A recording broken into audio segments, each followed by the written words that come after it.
제가 자주 이런 얘기를 듣는데요. 어떤 분들이 이런 경우가 있었어요. 누가 나쁜 마음을 먹고 나에게 비방을 하는 거야. 안 좋게 되라고. 그래서 뭐 어디 가서 이제 뭐 그 사람을 향해서 무슨 비방을 막 하는 거예요. 말하자면 옛날에 왜 사극 같은 데 보시면 누구 죽어라 하래 그러면 막 뭐 이렇게 인형 같은 데다가 막 바늘을 꽂고 막 화살을 쏘고 막 이런 거 보셨죠? 그게 이제 악비방이라 그래가지고 그 사람을 나쁘게 하기 위한 그런 행위들을 하는 경우가 있거든요. 근데 이게 이 악비방이라는 게 있잖아요.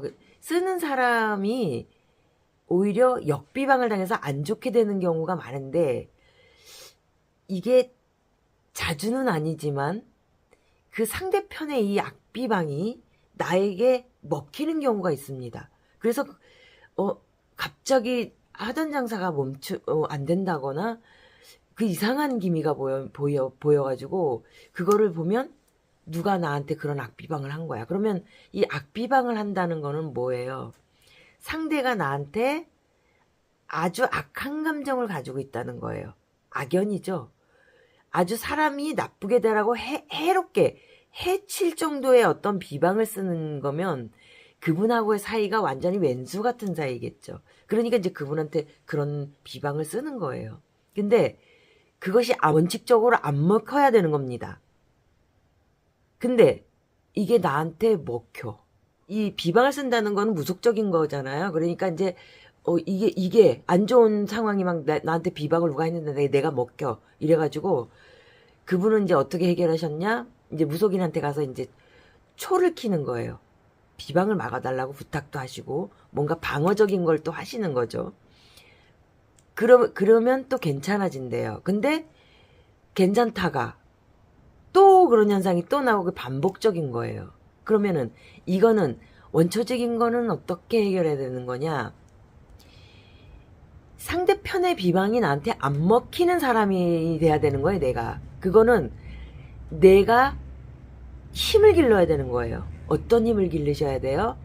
그 비방이 안 먹힐 정도의 굉장한 힘이 나한테 있어야 되는 거죠. 근데 그 힘은 어떻게 길리시는 거냐?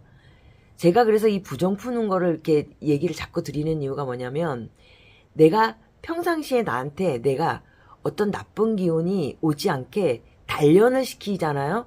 그러면 그런 비방이 안 먹힙니다. 비방이 먹히는 분들 보면 거의 직성줄이다 이래가지고, 좀 신줄들이 좀 있는 경우가 많아요.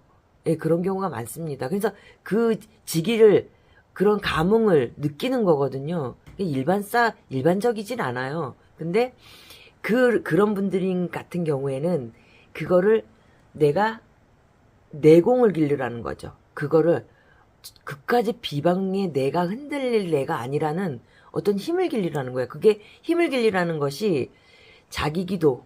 그래서 이 평상시에 이 어떤 부정적인 거에서 지켜낼 수 있는 본인의 마음가짐을 키우라는 의미에서도 이 비방 비법을 하시라는 거예요. 쑥을 태우고 소금으로 비방을 해가지고 내가 그런 내공적인 걸 길르시라는 거예요. 그러면 그 상대편이 어떤 나쁜 마음으로 행하는 그런 비방적인 것들은 안 먹히는 게 되는 겁니다. 그리고 남을 해하려는 비방을 쓰는 사람은요, 상대편보다도 그 악비방을 쓴 사람 자체가 잘못됩니다. 지금은 아닌 것 같죠?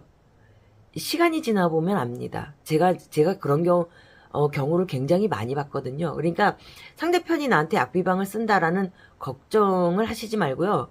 그런 걸 알았을 때는 내가 그거를 나한테 먹히지 않는다는 거. 그 비방은 나한테 먹히지 않아.